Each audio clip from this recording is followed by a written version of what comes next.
What is up, everybody, and welcome back to another episode of the Primetime Preview here on IE Sports Radio, your direct feed for all that is sports. It is your show that gets you set for the weekend. We are your remote control. We tell you what you should watch, or at least what we're watching. Maybe you have a different idea of what you want to watch. We want to hear from you throughout the next hour plus. We have so much going on. We got football to talk about. We have our NFL preseason week one rip round. We're going to go around the National Football League, get input from our insiders on what you should actually watch this weekend, because sometimes you're not going to see a lot of the starters. So what backups are going to be a big surprise over the course of this weekend? Of course, it's baseball, the dog days of August. We got 5 more great series coming up.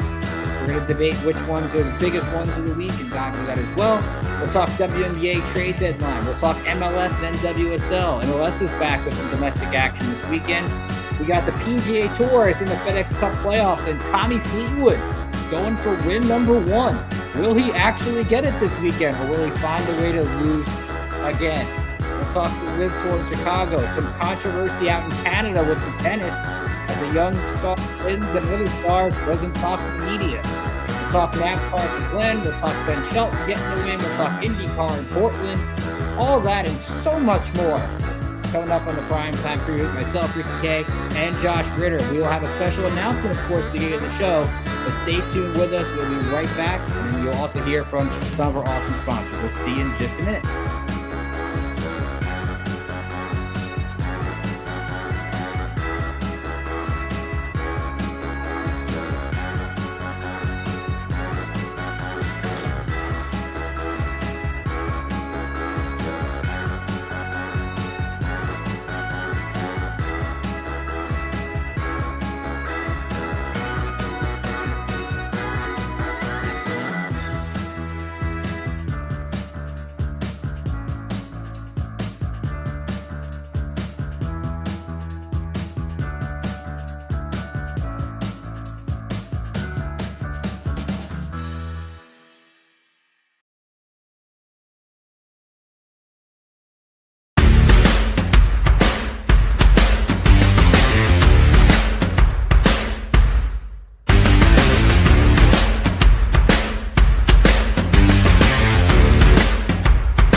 IE Sports Radio fans, this show is brought to you by Planet Jerky Premium Brisket Beef Jerky. Planet Jerky is the official jerky of the 2022 California League champion Lake Elsinore Storm, single-A affiliate of the San Diego Padres. This all-brisket jerky has gluten-free options, contains no MSG, no sodium nitrate, is low in sugar, and high in protein. Go to their website at planetjerky.net and follow them on Instagram at Planet Jerky. Planet Jerky, the jerky that's on a whole other planet.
Hey there, IE Sports Radio fans. Be sure to check out our sponsor, Seal the Deal Wax Seals by Cecilia B. You just finished your very own wedding or baby shower invitations and you're looking for that extra special touch? Maybe you just wrote a letter to a relative or a friend and you want to add to their smile when they receive it. Then seal the deal with Cecilia's handmade sealing wax stamps for your invitations, letters, and gifts. You bring the deal, we'll bring the seal. You can find them on Instagram at sealthedeal_wax stamps, and on Facebook, Seal the Deal Wax Seals.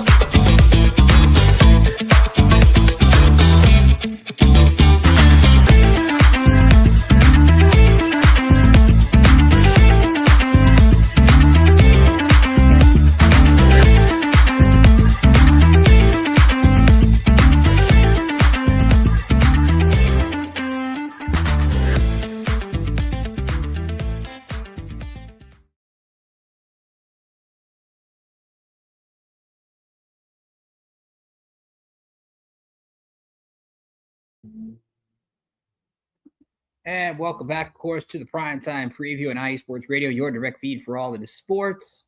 Kay in the house, Josh Ritter's in the house. We thank our awesome sponsors, Planet Jerky, Premium Brisket Beef Jerky. Great snack to have for all of your weekend sports watching on your couch, at the bar, wherever you're going, to the beach. I don't know.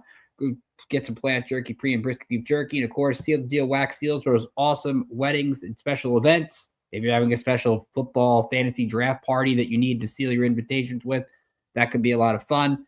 Remember to follow us on X, TikTok, YouTube, at IE Sports Radio. Go to IESportsRadio.com. Check out our awesome shows. Be sure to like and subscribe. Very important. We're looking to build up that following. We appreciate all of your support. You can follow me on X, at Nader555. You can follow Josh on TikTok, Josh.Ritter57. And, of course, before we get into all this fun stuff, we have a special announcement. Of course, Brian Francione is here. He's in the house. Comment, YouTube, Twitch, X as well. Brian's excited for Pat's Commanders tonight, which starts in about an hour. So we'll talk about that in just a minute. But a special announcement, as I teased on the Midweek Mania on Wednesday. So due to some work changes in my life, Primetime Preview will, after this month, no longer be hosted by me. Be hosted by this great gentleman right here. Josh Ritter will be taking over Labor Day week, right into football season. I am not going anywhere. I promise you. I am still here. I will actually be teaming up with Adam Karnick for the opening series every Monday. So Adam and I will basically recap the football weekend and get you set for Monday Night Football. So in a way, it's kind of going from previewing stuff to recapping stuff. It'll be a different twist for me. Josh, I don't know if you want to add anything. So I'm going to tee the ball up for you, and then you're going to knock it out of the ballpark after the weekend's over. So, yeah, I love that. I think it's going to be a lot of fun. I couldn't have picked a better time of year to jump into this right before football season starts. You know, you got hockey and basketball coming right on the heels of it. You got all sorts of things. The U.S. Open will be going on the first month. So, yeah, September is going to be awesome. I cannot wait for all the sports. Like, this is kind of the dead season for sports, but you're giving me the benefit of taking over right when everything picks back up. So I'm really excited about it. Yeah, we're happy to have you. I'm excited to see what you bring to the show, but we're going to have some fun. Over the next month, you will see both of us, so we'll have some fun. So let's start with NFL football, of course, because we rarely ever get to talk about it. NFL preseason week 1 this week. And I think, Josh, before we get to our insiders, and we'll talk about all the games a little bit, is there something you look forward to in week 1 of preseason? Do you look at teams how to play it a little bit differently? There's 3 weeks down instead of 4. Would you play starters? Would you not play starters? What are your thoughts in this week in general? And is there a certain storyline you're looking forward to? It's always interesting to see, you know, when you have teams that have different philosophies. Usually nowadays with 3 preseason games, most teams will start their starters for one of the 3 games, but it's not standardized. It used to be that, you know, you would play them a little bit in the first one, and then everyone would play their starters in the second game quite a bit, and then it would taper off towards the end. But now you have some teams that'll play their starters in the first game, and then they'll taper them down, and then other teams will wait until that second game, and then of course that third game no one plays them. The third game of the week is useless. But that it's always interesting. Sometimes you have teams that will play their starters and then the other team won't, and it doesn't always match up. So that's interesting. But I always look for the rookies, like seeing them in an NFL jersey for the first time, seeing, you know, Ashton Genty, for instance. Like he's been such an amazing back in college. What does he look like against NFL-ish level talent? This is our first kind of peek at it.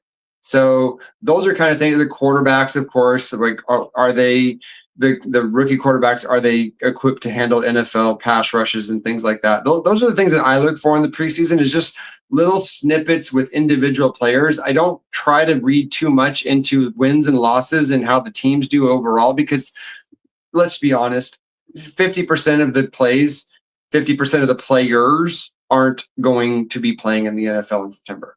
So you can't really say, oh, the Ravens lost 42-0 to the Raiders, so the Raiders are going to the Super Bowl and the Ravens are going to go out and play. Like, you can't make that comparison. So it's really about individuals for me. Absolutely. I think, again, every team is different. As we mentioned, it's about what your development plan for some of these guys are. So we'll do a quick look around to the league, and then we'll dive into some games. Tonight, of course, you got Lions at the Falcons, Browns at the Panthers. Shedeur Sanders is apparently getting about half the reps tonight, so that should be a lot of fun. And then the Commanders at the Patriots. Tomorrow, you got Giants, Bills, Texans at the Vikings, Steelers at the Jaguars, Cowboys at the Rams, Titans at the Bucks, Jets and the Packers, the Aaron Rodgers Bowl, Chiefs, Cardinals, and Broncos, 49ers. And then Sunday, we do get two games. The Dolphins at the Bears, so Josh will have his eye on that one along with Adam, and the Saints at the Chargers. So out of those games, Josh, before we hear from our insiders, obviously we can talk about your Dolphins, but which game do you have your eye on? So you mentioned the Jets and the Packers. I'm very curious to see what the new look Jets look like under Aaron Glenn. I was super impressed with Aaron Glenn in Detroit, because I honestly, 2 years ago, when he was first, like when they were Hard Knocks and that team was up and coming, I felt like he was too rah-rah for me, but he proved himself. And I'm super impressed with what he did in Detroit. And I want to see, not that I want him to do well in New York necessarily, because I'm obviously a rival fan, and the Jets are my most hated rival, but I'm curious to see what he does with that. So I'm curious with them. And then you look at the Texans and the Vikings. I think that's an interesting game, because those are two teams that one really underachieved and one really overachieved. And kind of what do those teams look like going forward? So those are two games that stood out to me as being very interesting.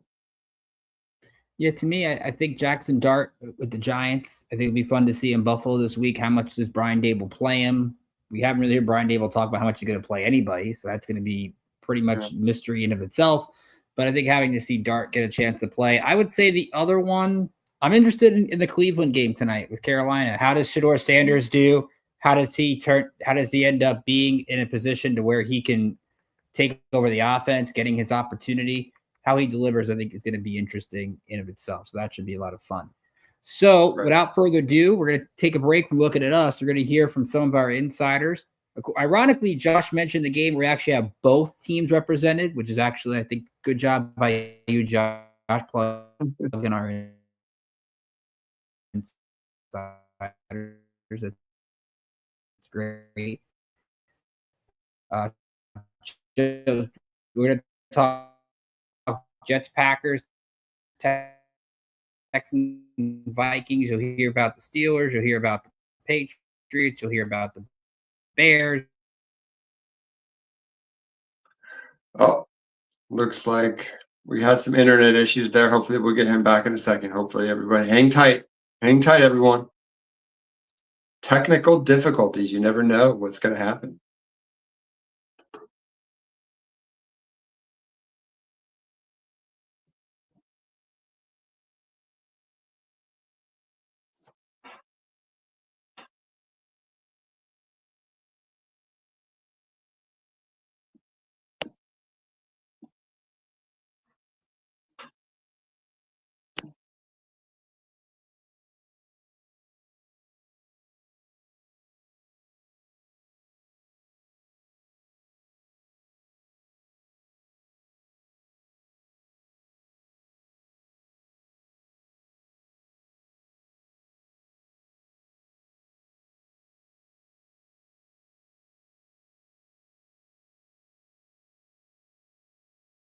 Radio insider for the Pittsburgh Steelers. Good evening, Ricky. How are you?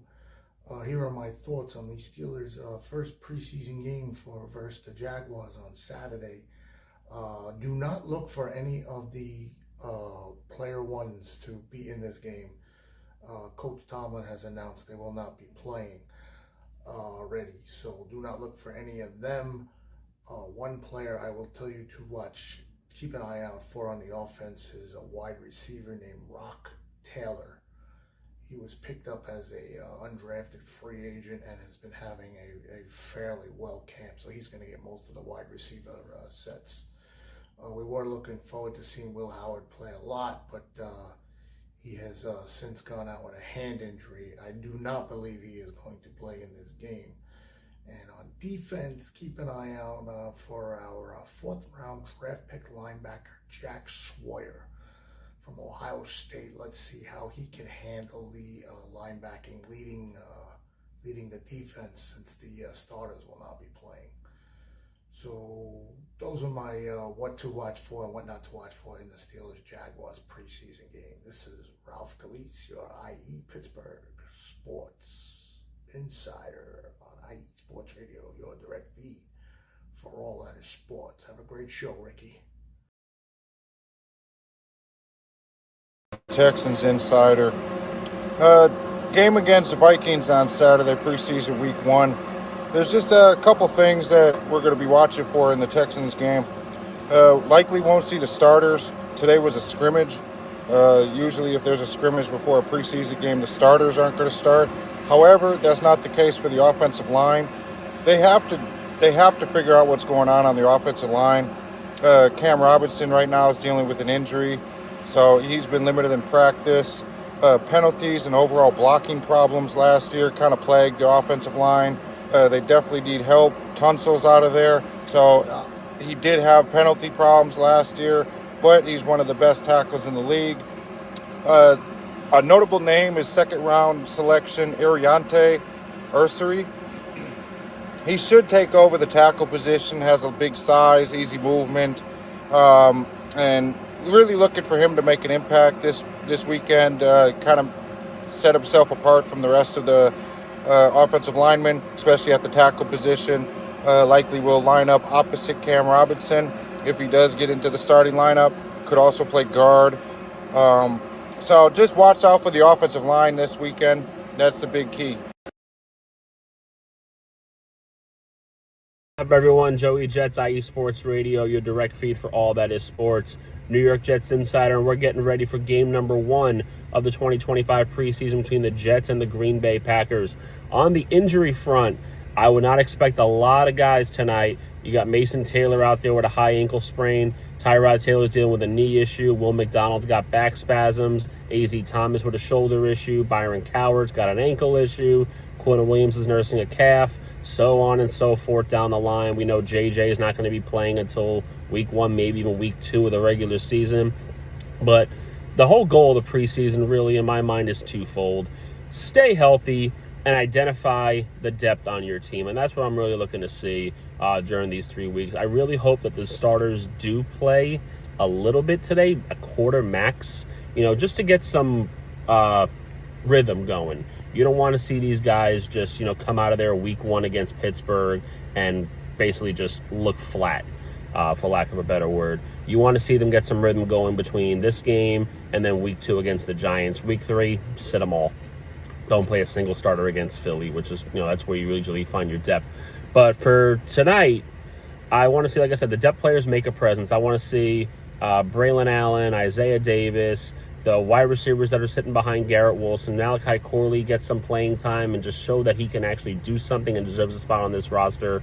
See the rookies start to make some impact, between Armand Membu, Tyler Barron, Kiko Mayoga. I want to see guys take a step. We don't want to see any step backs, and then just stay healthy. That's the other thing. No more injuries. No more injuries. Please come out of this game healthy. That's my goals for tonight. This is Joey Jets for IE Sports Radio, and as always, go Jets. It's an insider. Packers versus Jets preseason week 1. Some positions and players to watch for. The backup running backs. Every year the Packers have a breakout running back that in the preseason that definitely emerges as someone who could start behind the starter. This year will be behind Josh Jacobs again. That's important because Jacobs is going to need a little bit of a rest, some breaks in between snaps. He can't play every single snap, every game, all year, year after year after year. He's a workhorse, so that's going to be something to watch for. Marshawn Lloyd. Corey Ballentine just signed recently. See if he plays and how much he does play. Bo Melton, he switched from wide receiver to corner, has looked very good at practice, but want to see him in live game action, how he plays, how he made the switch and how it looks. Omar Brown, 3 interceptions in the family night scrimmage practice. Been huge, big name in coverage and on defense throughout camp. Watch to see how he plays and if he can emerge as making the 53-man roster for the Packers. And then center position. Definitely we want to see how that looks. The snaps going. I've heard that it's been rough throughout camp, rough in family night, backups and everything. So those are the key positions to watch. Stay tuned.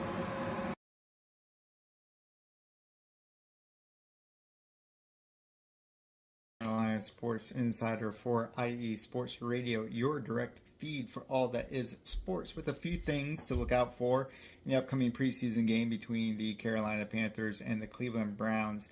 First and foremost, the starters will be making an appearance. It's a little bit different than the last couple of years, but Dave Canales wants to get them out there for at least 8 to 12 series or 8 to 12 snaps, he said. So should see them out there for maybe 1 or 2 series. Hopefully they can get out there, knock some of that rust off, and get a couple of drives going, resulting in some points.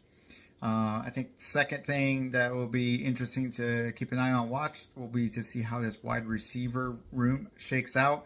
Of course, you got wide receiver Tetairoa McMillan at the top, will be making his debut. You got Xavier Legette, who should be pretty solid and contributor throughout.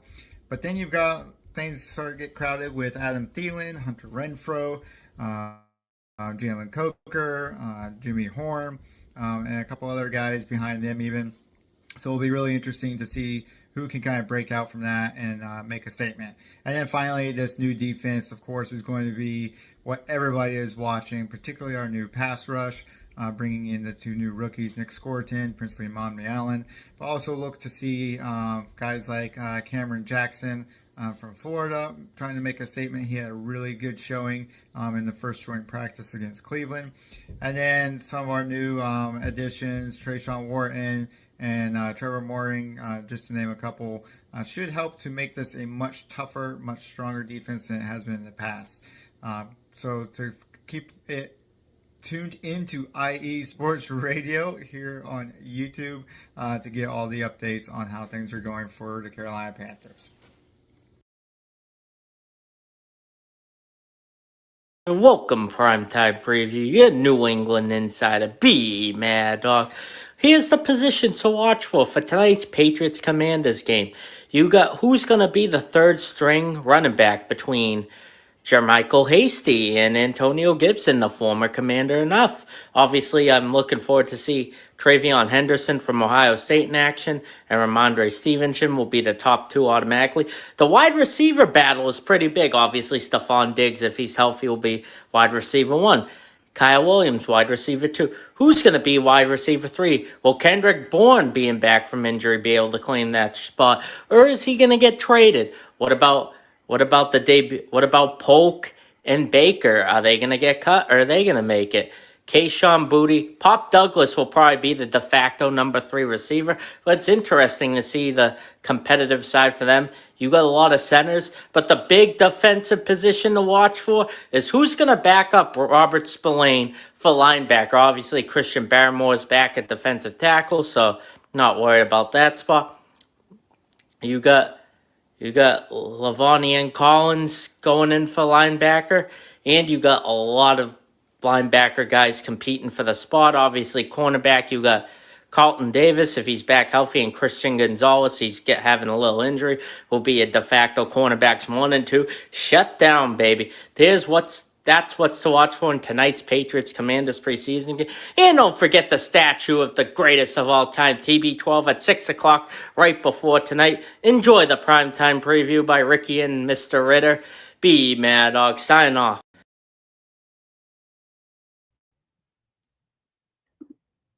So that was some of our insiders. We'll hear from a couple more toward the end of the show. Sorry about that for the technical difficulties, by the way, but we are back and ready to go. I like that B Mad Dog gave you the proper stuff, Josh. I get just Rick. You get like your whole formal name, which is pretty good. You gotta love Brian's energy. Always have good energy from Brian, so you gotta love it. You do, and I did see that Tom Brady statue just got unveiled. It does not really. I'm trying to figure out if it actually looks like him or not. I don't know what I they got. don't know. Either way, I'm just glad that whole era is over as a Dolphins fan. Let me tell you. That was rough. We'll come back to the football a little bit later. Let's go right into baseball. And of course, if you're new to the show, as we're 9 episodes in, but if you aren't, you're familiar with this. It's our 5 series to watch, where I give my 5 series. Josh has been the most fun with this because Josh gives me a lot of pushback on my rankings, which I love. And he usually has some different ideas, which is going to be good. But we'll run through these really quick and talk about them. So number 5, I'm going to go out to the Lone Star State, Phillies and Rangers. I think this is a really interesting series. Rangers are coming off taking 2 out of 3 from the Yankees. Phillies, they lost the last game to the Orioles, but we'll see really how this goes. But Texas in the heat of the wild card race, Phillies in the heat of the NL East with the Mets. They got a 2.5 game lead on them. It's Christopher Sanchez and Merrill Kelly tonight, which is a good one. Saturday, Jesus Luzardo and Jacob deGrom. And Sunday, it is Zach Wheeler and Patrick Corbin. So a battle of NL East pitchers in the Sunday game with Corbin, of course, formerly of the Nationals. Number 4, keep it with the Big Apple. It's the famous 2017-2019 rivalry, which Astros-Yankees, tonight being on Apple TV. Carlos Correa, of course, is going to get a lot of boos at Yankee Stadium, along with Jose Altuve. But both these teams in different directions. The Astros fighting off a lot of injuries that they've had. They've kept that 1.5 game lead in the West. The Yankees needed 42 pitches from David Bednar just to avoid getting swept in Texas. They've lost 5 of their last 6 since making those trades for their relief pitchers in Bednar and Duvall and Jake Bird, who's now in AAA. So they're going to go through some things. Giancarlo Stanton's going to play the outfield this weekend. That should be fun to watch if it just can Stanton actually move in right field. We're going to see. Good pitching matchups, though. It's Hunter Brown and Cam Schlittler tonight on Apple TV. Tomorrow, it is Framber Valdez and Luis Heel, who makes his second start, and the Astros have it to be determined on Sunday against Yankees ace Max Fried. Number 3, we're going to San Diego, Red Sox and Padres. This is a pretty fun interleague matchup. Red Sox are starting to catch fire, which is weird. They don't make any big trades, yet they find a way to win. Maybe the team's responding in the right way. They're 4 out of Toronto in the East and currently in the first wild card spot. Padres, of course, made all the trades, and they've been catching up 2 games behind the Dodgers in the West. And in the wild card right now, they are the second wild card spot, just a couple games behind the Cubs. Your pitching matchups for this series, it is going to be Walker Buehler, goes back to Petco. He's going to take on Nick Pivetta, former Red Sox. Tomorrow, it is going to be Lucas Giolito and Michael King. And then Sunday, we have Brian Bayo and Dylan Cease. There's a couple ones there. Number 2, series that Josh has talked about on his TikTok and all these things, Blue Jays and Dodgers. Toronto, of course, lead in the East, doing their thing. They've hit a little bit of a skid, but they find a way to avoid the big skid. Dodgers, meanwhile, trying to keep ahead of San Diego in the West. Could be a World Series preview. We'll see. It's a battle of vets tonight. Max Scherzer and Clayton Kershaw. These two faced off against each other many years ago when Scherzer was in Arizona. This is the 4th time that these two are facing each other, so that should be a lot of fun. Tomorrow, it is TBD. I'm sure Josh can maybe fill in who the TBD is a little bit. They'll take on Blake Snell. And then Sunday, Yamamoto goes for the Dodgers. So MLB.com does not have who Toronto has Saturday, Sunday, Josh. I'm not sure if you can fill in on who might be pitching. Yeah, I have that on ESPN here. Let me pull up the schedule here. They've got us having Bassett tomorrow and Lauer on Sunday. So okay, but yeah, I mean, I'll give you credit. I actually think that you have the right 5 games and in the right order. Well, we didn't get to number 1 yet. Oh, okay. Well, I'll be quiet. My bad. All right. My bad. So number one is going to be Mets and Brewers. We talked about that in the midweek mania this week. Thanks to B Mad Dog and Taryn for having me on that show. It's not just because I was on that makes this number one.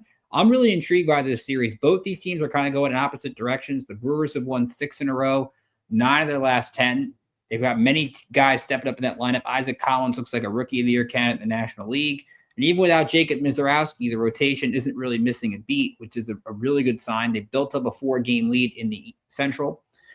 The Mets, meanwhile, they've lost 8 of 10, 4 in a row, nearly got no hit by Gavin Williams 2 days ago. Their top 4 in their lineup are an absolute rut with Lindor, Soto, Alonso, and Nimmo. Can they find a way to bounce back? Because if the Mets aren't careful, if you look at the NL wildcard right now, the Mets are only 3.5 ahead of the Reds. I know the Reds lost to the Pirates last night, but that was Paul Skeens. The Reds don't face Paul Skeens this weekend. So the Mets can't really afford to continue to drop games, or they could find themselves further out of the playoff picture.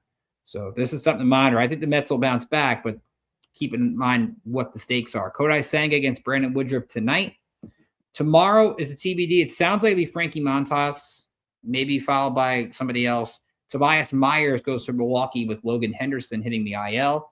And then Sunday, Sean Manaea and Quinn Priester is going to be your starters. So now, Josh, take it away. I cut you off earlier. So you agree with my 5. So I'm glad I got your seal of approval on these. Absolutely. Yeah, I thought your list was great. Numbers 5 through 3, those are all really cool inter-conference matchups featuring teams that are fighting for playoff spots. That's great. And any other weekend, you would think the number 1 team in the AL and the defending champs in the NL would be the number 1 matchup of the weekend. And it is my team, and so that is for me the biggest series of the weekend. But I do really think that Mets at Brewers matchup, it's a team that's at the top versus a team that's fighting for their lives to stay in that wild card spot, and it is an intra-league matchup, and I think that trumps everything. So I think that's the series to watch for the weekend. I would love to see the Mets take 2 out of 3 from the Brewers just to tighten the race a little bit and make it more interesting. But I will say the game of the weekend is tonight. It is Scherzer versus Kershaw, Blue Jays Dodgers. So while that is the second best series of the weekend, that's probably the best game of the weekend because those are 2 veteran pitchers, name brand, 2 teams that are really, really good going at each other. I'm so curious what happens tonight. Yeah, I feel like that's like if you're looking for throwback pitchers, that's the game you want to watch because it's going to make you watch these and see, man, we don't have pitchers like this anymore between these 2. And that's what makes this kind of the folklore of baseball so great. I agree with you. I think 5 through 3 would be number 1 any other week.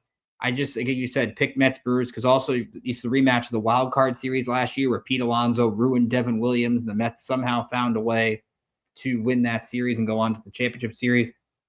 I don't really have a number 6. Like if I had an honorable mention, it'd be like Rays, Mariners, or Cubs, Cardinals, and I don't really know if those really fit into be an honorable mention category. So I think baseball got it right when they made the schedule, and we've got 5 series. These are the 5 good ones. So be sure to check out next week when we will debate 5 new ones. Next week, we'll also look ahead to the Little League Classic because that'll be in Williamsport next Sunday. So that should be a lot of fun. We'll get some Little League World Series talk on the show. Real quick, before we go to our next commercial break, we'll talk some WNBA. Trade deadline has come and gone. And, of course, there's mainly 2 big moves in the WNBA. We have the Minnesota Lynx getting DeJounte Carrington from the Dallas Wings. Carrington's a great defensive player. And, of course, the Lynx only make themselves stronger. And Brittany Sykes going to Seattle, the Storm. Sykes, 15 points per game this year, 4 assists. So Seattle's trying to make that push. You saw teams like the Mystics who are fighting for a playoff spot kind of taking a back seat, trying to get some picks going into next year. When you look at the standings right now, the Mystics are not that far off from the spot. They're 13 and 16. Right now, the Valkyries are 14 and 15. So, again, it's not that much of a separation, but I guess Washington looking to go for the future. Your 3 to watch this weekend. I'm usually 3 games in the other sports instead of 5. So we're going to start with tonight. Seattle at Vegas. That's a 10 o'clock tip. East Coast, 7 o'clock on the West Coast. Both these teams are 16 and 14 right now.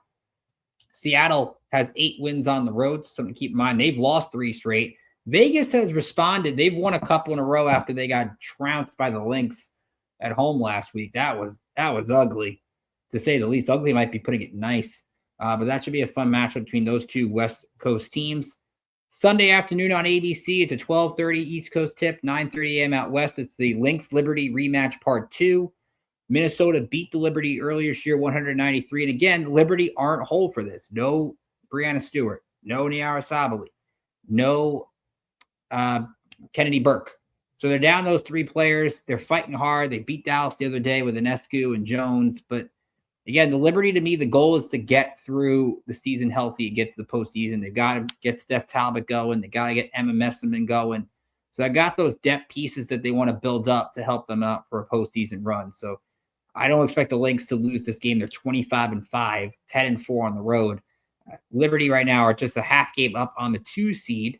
And then speaking of the 2 teams behind them, we have Atlanta against Phoenix Sunday night, 6 Eastern, 3 Pacific. Alyssa Thomas for the Mercury with 3 straight triple doubles. She has been absolutely crazy for this team. This is a battle of 3rd versus 4th. Both these teams are 19-11 right now.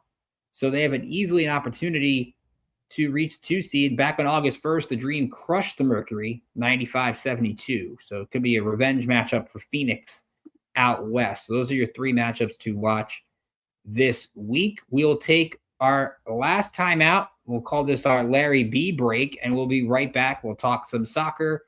We'll get into the golf in Memphis. We'll get into the tennis out in Canada and do some racing. It's all coming up next in the Primetime Preview here on IE Sports Radio, your direct feed for all that is sports. Rise and shine. It's 4 a.m. The stars are still out. The sun is beneath the horizon, but it's time to punch in and go to work. The comfort of your warm-ups turns into the grinding out of your reps as the clinking and the clanking of the plates create a symphony of euphoria. There's no other feeling like it. Earn it, burn it, and take what's yours. IE Sports Radio has proudly partnered with Vital Apparel, a brand that not only fits great, but also promotes and donates to mental health research. Use our code IESR to get 15% off their comfortable and inspiring gym wear and help them on their amazing journey to support mental health. Go hard, take part in your iron therapy, and be strong. Because when your mental health is as strong as you are, there's no telling how far you'll go.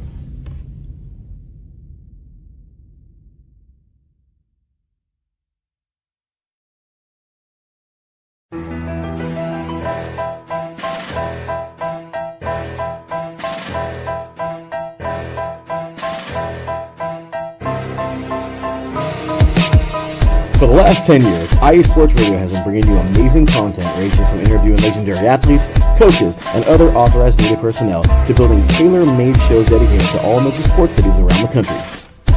Make sure to follow us at IE Sports Radio on X, Instagram, Facebook, TikTok, and YouTube to keep up with the latest in sports and with all of our shows. Also, make sure to check out our daily updated website at iesportsradio.com. At iesportsradio.com, you can see our daily show schedule and check out all of our show pages with personal bios to learn a little bit more about each of our awesome hosts. In addition to our show pages, you can catch the IE Sports Radio blog, Hall of Fame, Fans of the Month page, and our merchandise shop, including t-shirts, tank tops, caps, long sleeves, hoodies, and more. For now over a decade here at IE Sports Radio, we've continued to be by the fans, for the fans, and we thank you all for your support and for making IE Sports Radio your direct feed for all that is sports.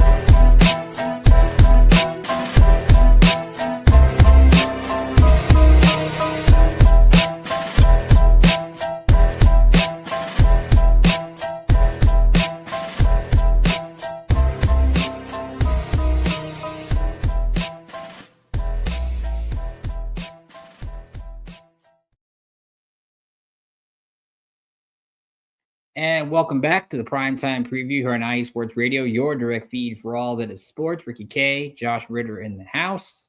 Again, feel free to comment YouTube, Twitch, X. What sports are you watching this weekend? And shout out to Vital Apparel, great cause supporting mental health research. And use that code IESR 15% to get off of your gym wear, which is fantastic. And of course, go to iesportsradio.com, learn more about the network, learn more about us. learn more about the great lineup of insiders and regular shows that we have each and every week. So let's get into some soccer. MLS domestic action is back. We had Leagues Cup last week, and we have our quarterfinals that will take place August 19th and 20th. It'll be the Seattle Sounders against Club Puebla, Inter Miami against Tigres, LA Galaxy against CF Pachuca, and Orlando City against Toluca FC. So those will be a couple weeks from now. So we actually have domestic matchups this weekend. A lot of them big ones coming up over the course of the next 2 days. Tomorrow night, 8:30 Eastern, 5:30 Pacific, Chicago against LAFC. Chicago trying to keep on one of those final 2 playoff spots. LAFC, of course, right toward the middle of the pack in the Western Conference. So fun, the battle of the conferences in that one I found intriguing. My other 3, Cincinnati, Charlotte. That's Sunday at 6 Eastern. 2nd versus 7th in the East. Cincy's had Sergio Santos and Kai Kamara filling well for Cincy with some injuries they've had. Evander's been playing well. But keep an eye on Charlotte. They've got a 5-game unbeaten streak. They're playing well right now. Their top midfielder, though, Pep Biel, out due to a hamstring injury. Then also at 6 on Sunday, it's Minnesota against Colorado. Minnesota 2 points out of a top spot in the West. Colorado is 1 point up on a final playoff spot. So a big one for the Rapids. And then Sunday night, 8 p.m. Eastern, 5 Pacific, Orlando against Miami. It's the Battle of Florida, or the Florida Derby. These are 2 of only 4 teams in the East with a +10 or higher goal differential. So we could get a lot of goals in this one. The problem is we might not see Lionel Messi. He got hurt in Leagues Cup. We'll see if he actually plays due to a hamstring issue. If he does not, Orlando's got a good opportunity. So those are some ones to keep an eye on this weekend. And then the NWSL, we had a couple of interesting matchups for rivalry weekend. Saturday at noon, it's Gotham FC against the Washington Spirit. On ESPN, it's a rematch of last year's semifinals. And a good matchup of stars. Trinity Rodman, who had a big goal last week against Portland, against Esther Gonzalez, who is one of the runnings for the top goal scorer in the league. Then Saturday at 7:30 on ION, it's Orlando against Louisville. Louisville won in June, but Orlando has only lost 2 games at home this year. So we'll see if Orlando can keep that going. And then probably the best rivalry in NWSL is the Portland Thorns against the Seattle Reign. That's at 4 Eastern, 1 Pacific Sunday on CBS. Seattle has had a result in 4 of its last 5 matches. It's a matchup of 5th versus 6th in the league, but Portland has been really good at home. They have not lost at home this year. So a fun West Coast matchup. Portland is big into soccer, so definitely check out that match on CBS this week. Let's get into the golf. We got playoffs, PGA Tour, FedEx Cup playoffs underway. And we have a little bit of a surprise at the top of the leaderboard. Tommy Fleetwood shooting 6 under 64 today. The play has been suspended, so they didn't finish both rounds yet. But Fleetwood's got a 4-shot lead on Colin Morikawa and Akshay Bhatia and Justin Rose, who still has 2 holes to play in his round. Kirk Kitayama shot a 63. He's 8 under with Andrew Novak. Scotty Scheffler is 6 shots off the pace. There is no cut in this thing, but we'll give you some names to watch in just a little bit. But Josh, you look at this race right now, Tommy Fleetwood, everyone remembers him as the guy that never seems to win anything. He's got a 4-shot lead. Do you think he's going to hold on to actually get a win this weekend? I mean, it's going to be tough. The names behind him. That's what these playoffs are really cool. Is you kind of get rid of the fluff and you have the best players playing against you. And you got Scotty Scheffler. I know he's 6 back, but that's a law. That's really close. He can make that up really quickly. Justin Rose, like you said, has a couple of holes left. Could he get within three or 2 before play starts on the 3rd round? Long way to go. But what stands out to me is that the guys at the top of the FedEx standings, like Scheffler, Tommy Fleetwood, yeah, he doesn't win a lot, but he's 9th in the FedEx standings.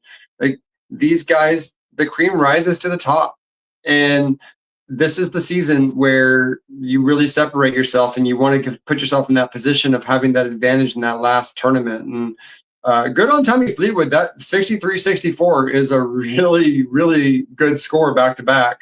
So I hope he can hold off. I would love to see Colin Morikawa get the win, though. Like that, he's been a pretty solid player recently. He's only 4 back, and A really cool dude. So I'm kind of rooting for Colin Morikawa this weekend, actually. That should be a fun one. Real quick before we get into the bubble, because remember, we do have a bubble. It's going to go down from 70 to 50 after this week.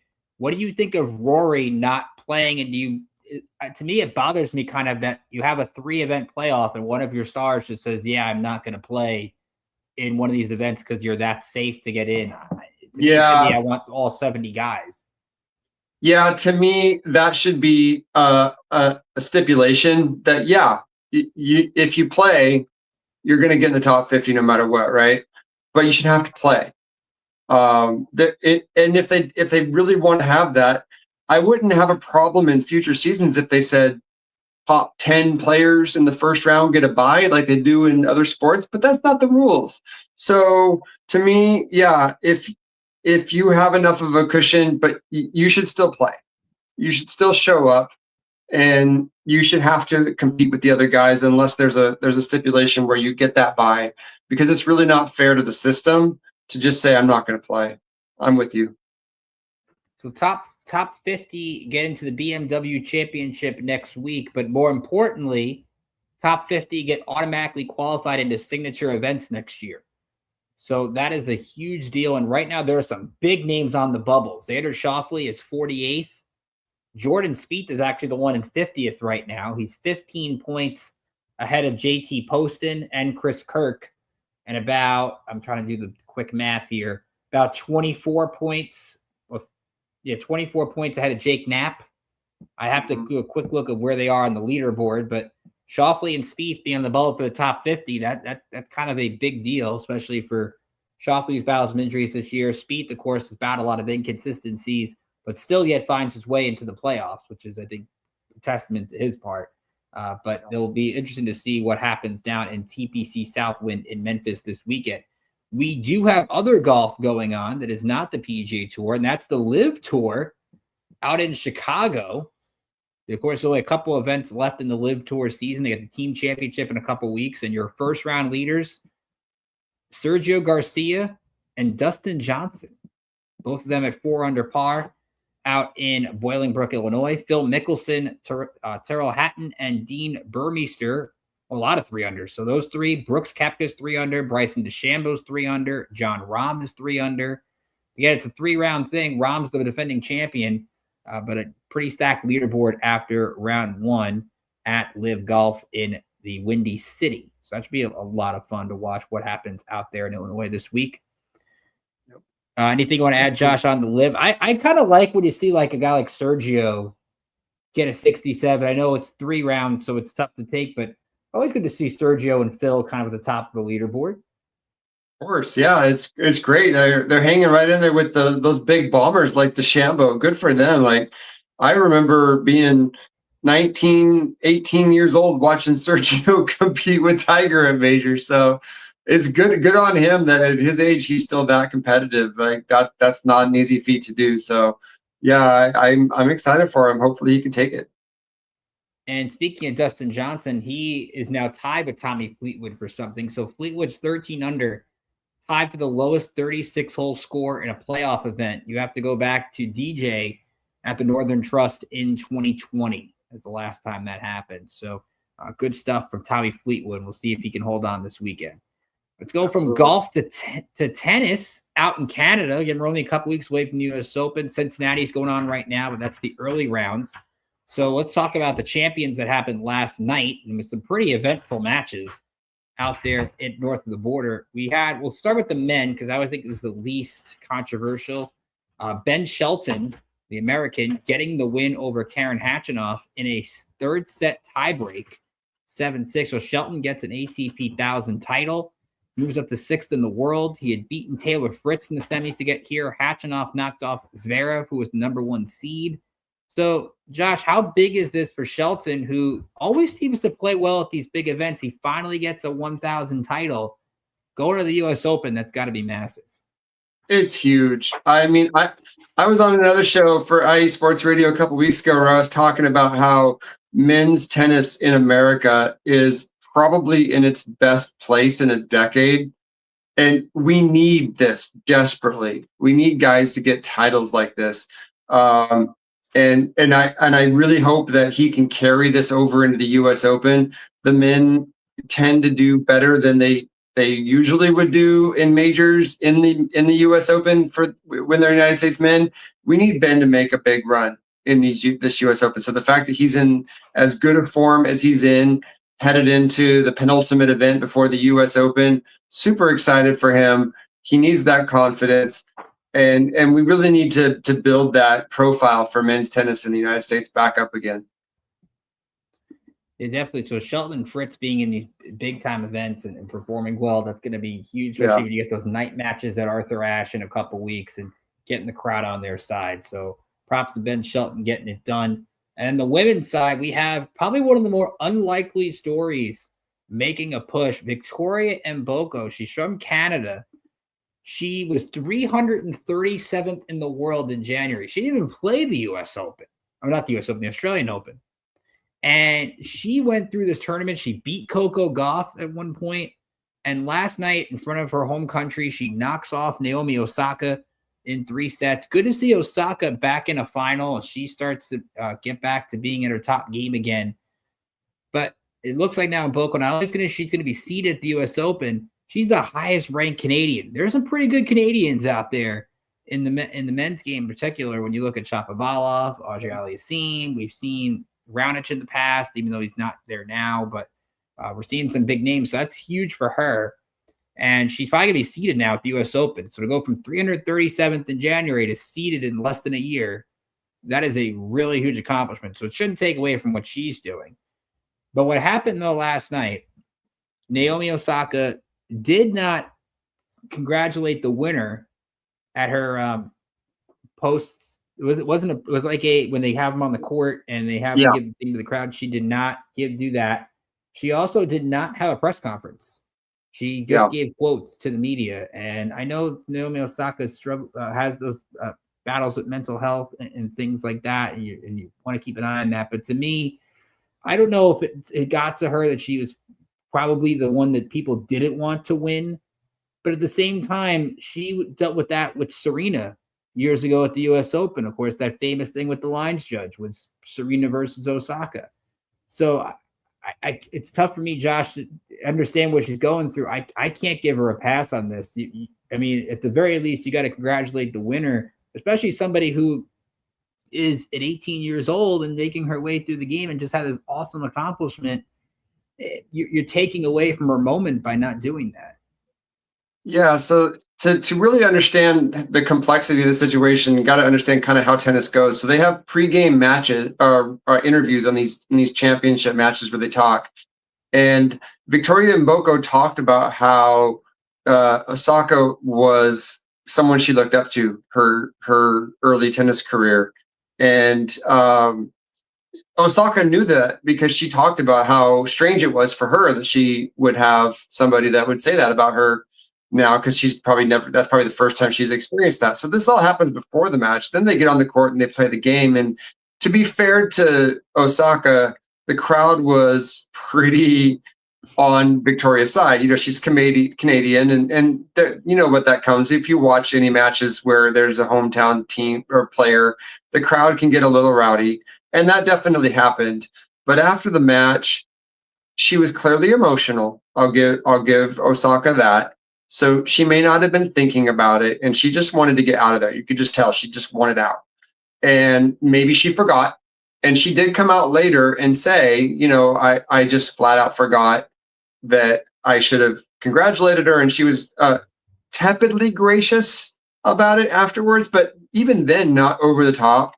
And with Naomi's past, like you mentioned her mental health issues, she's also been a little mercurial when it comes to the media. I'm kind of on your side. I feel like she tried to play damage control afterwards, but I think that in the moment she was upset that it was really Victoria Mboko's kind of moment, and she won the first set and thought she was going to win. And I think she kind of collapsed in her game, and it affected her mentally, and she was upset in the moment and didn't. I would guess she didn't congratulate her on purpose. That is kind of like etiquette in tennis. If you ever watch a tennis match, specifically in a championship game, the first thing every single player does is congratulate their opponent. No matter, I mean, I watched in Wimbledon the champion that won 6-0, 6-0, and the first thing that person did was congratulate the other player, and the other player didn't even win a game. And so it's well known in tennis that that's the etiquette. Just like, in golf, there's etiquette rules. Like tennis has those too. And so I don't think Naomi just forgot. I don't want to give her the benefit of the doubt because she has too much of a history of letting her emotions get the best of her. And it's unfortunate because this poor girl is 18 years old and has looked up to this older player. And now the whole win is kind of wrapped up in this controversy instead of us talking about an 18-year-old that was born in the United States, by the way, and has lived most of her life in Canada. And she should be celebrated as the next kind of coming. And this happens in women's tennis where women can kind of come out of nowhere and become really great players. And good for Victoria. I hope she does well at the U.S. Open because she seems like nothing but a humble girl, but it's kind of being overshadowed right now. Yes, she becomes the seed you don't want to play in a third round or something like that. Coco will tell you firsthand. And you said these things come out of nowhere. Coco came out of nowhere, and it feels like it's that long ago. It's only a couple of years ago. Yeah. So it's the rise of players in the women's game always seems to come pretty quick. So congrats to her. Great scene in Canada. So that should not take away from that. Let's take a look at some NASCAR down at Watkins Glen. This week we got our road course of going into the championship. And there's some history potentially that could be made this weekend. And it's Shane Van Gisbergen. He has been fantastic on these road courses over the course of his career. He is going for his fourth straight road course win. Only two other NASCAR drivers have done that in their career. That is Jeff Gordon and Chase Elliott.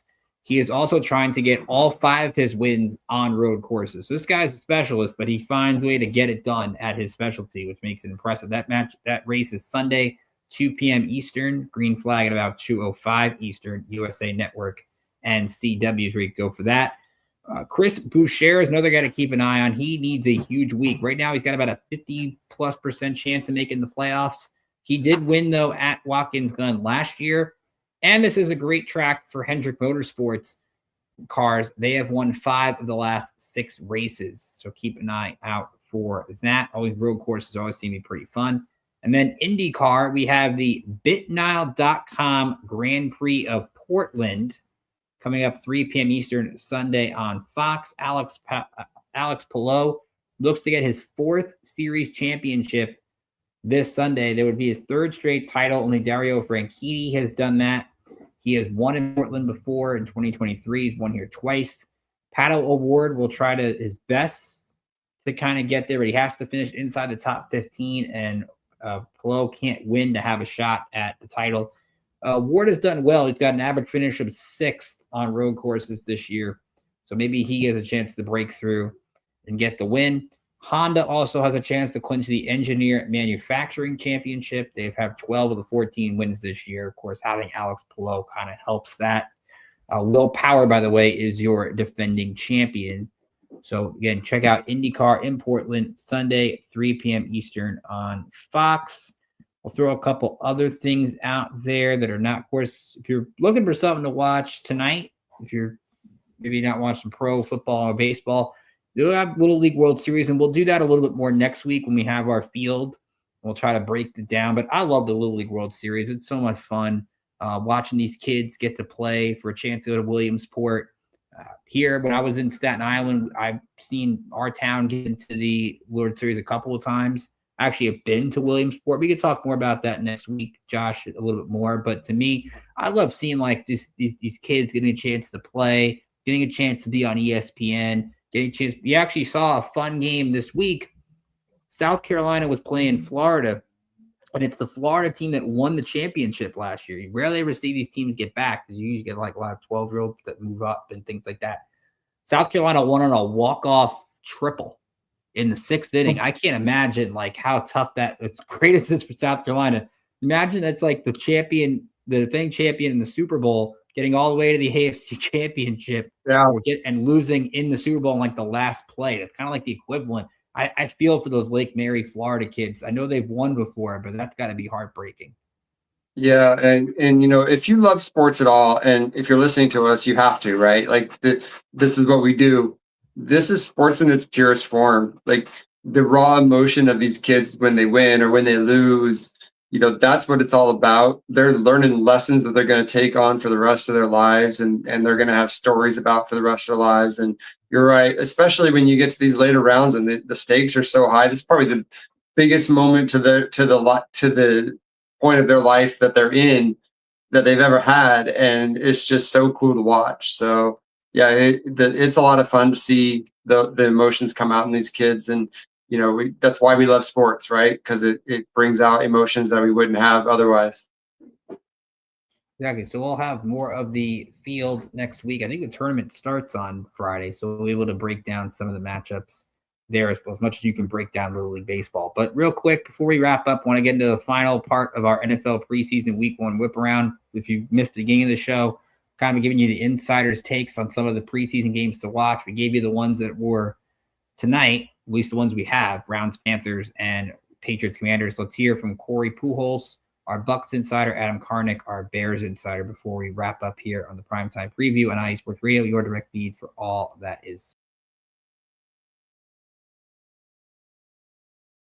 Corey Pujols. I am your Tampa Bay sports insider, and I just want to stop by and give you guys a couple of names of some players to watch out for throughout this preseason. All of these guys are going to be plug-and-play guys who are going to make a tremendous difference for the 2025-26 Tampa Bay Buccaneers season. Starting with the newly acquired Teddy Bridgewater, going to be the new backup quarterback behind Baker Mayfield.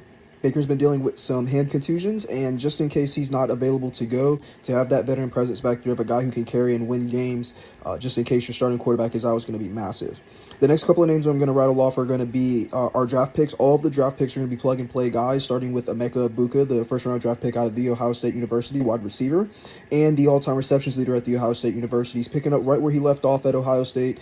He's been a plug-and-play guy for Tampa Bay throughout the training camp, and he's been absolutely phenomenal as the wide receiver 3 so far. Look forward to him being on the depth chart and possibly a starter by the start of the regular season. In the second and third rounds, cornerbacks Benjamin Morrison out of Notre Dame and cornerback Jacob Parrish out of Kansas State are both turning heads, look phenomenal. They play like vets. They are learning a lot, and they are looking absolutely incredible. Both of these guys are going to be plug-and-play guys with a chance to make the starting roster by the time Week 1 rolls around. Current true number 1 is going to be Zion McCollum. After that, it's a question mark. So these guys both have a chance to start early. David Walker, 4th-round draft pick, he is going to be out for the season with a torn ACL. We're wishing him a speedy recovery so we can see him next preseason. That leaves Elijah Roberts, our 5th-round draft pick, and Tej Johnson, our 7th-round draft pick out of Oregon, wide receiver, shifty guy, a guy who's going to make a big splash on the outside and create space for Mike and Chris. And then, of course, Elijah Roberts is going to be an edge rusher, and he is going to be plug and play as we do need help there on the edge. The last name I want to give you guys is going to be Devin Culp, who's the tight end we drafted last year, who's been doing absolutely phenomenal so far in training camp, guys. But those are going to be the ones to look out for throughout this preseason. My name has been Corey Pujols, and until next time, peace. Chicago sports insider for IE Sports Radio with what I will be keeping an eye out for on Sunday's preseason opener, Bears against the Dolphins. Honestly, with the preseason games, my concern is always the same: health of the players. Everybody come out of this game healthy. Let's not have anybody get hurt. Let's give the medical people a day off. I know it's football. I know that's realistically not going to happen, but I always hope for that with the preseason games. Bears and Dolphins both. I just want to see everybody come out of this game healthy. As for the players that'll be out there, one guy I am anxious to watch and keep an eye on is rookie running back Kyle Monangai. I have never heard so much Rutgers football get discussed in Chicago before this offseason. The 7th-round back, yes, he led the Big Ten in rushing a season ago, so a lot of hype there for him. But then when the Bears released their first unofficial depth chart earlier this week, Monangai was 5th out of 5 running backs listed. That does not bode well for him to make the final roster at this point. So he needs to have a good performance here in the preseason. It'll be interesting to see what Monangai does and what the rest of this new look offense under Ben Johnson will do. We'll talk about it more next week. Bear down. So I think you don't get as much Big Ten football. I say don't tuck Rutgers Northwestern that much. I don't blame them. Not fun. But thanks to Adam and Corey and all of our insiders for talking about their teams. We'll see if maybe we bring this back during the regular season or bring it back more next week, but should be fun. Josh, any final thoughts on this weekend's action? Anything we didn't touch on you want to get into? I want to respond to what Adam said, because my Dolphins play his Bears tomorrow on Sunday morning, and it's at 10 a.m. out here in the West Coast, so that'll be a nice early start for me. But to Adam's point, with all these NFL preseason games, the hope is that every team stays healthy. Really, that is the bottom line, especially the starters, but anybody really. You saw Anthony Richardson dislocate his pinky finger during the Colts game last night. There was an ugly injury in one of the other games. I can't remember which player it was, but his leg was bent in the wrong direction. Let's just put it that way. And that happens in football. But, man, you hate to see it in a game that doesn't matter. So health to all sides. But as far as, for my Dolphins specifically, we probably have statistically the worst secondary in the league as far as cornerbacks go. So just looking to see who steps up from a cornerback standpoint and makes some plays, because when your starting cornerbacks are Storm Duck, and I don't even know who the other starting quarterback is right now. I need to see someone step into that position and handle it. So that we'll be looking at that. And then the rookies, of course, the defensive tackle first rounder, Kenneth Grant, and the second rounder, Jonas Savaianaya, the guard. So trench guys, how are they adapting to the NFL? So I'm excited to see some of these young guys play in the NFL this weekend. Storm Duck, I think, is more of a baseball name than a football name. That is a really, if you're looking for names to watch, and Storm Duck might be the one. He's an undrafted player from last year that made part of the rollout for himself, and that's great. Good for him. He was like a fourth, fifth cornerback in the league, or in the team. But this year, he seems like he's our number one cornerback, and that's just not a good idea right now. So a couple of final thoughts. Tom Brady again had his statue unveiled at Gillette right before kickoff. I love the quote he gave. He said, "In the end, the statue isn't just for Pats fans. It'll also give all the Jets fans something to throw their beers at as they leave the stadium every year, probably in the second quarter." Tom Brady still throwing shade like that. That's pretty good. Pretty good. I love it.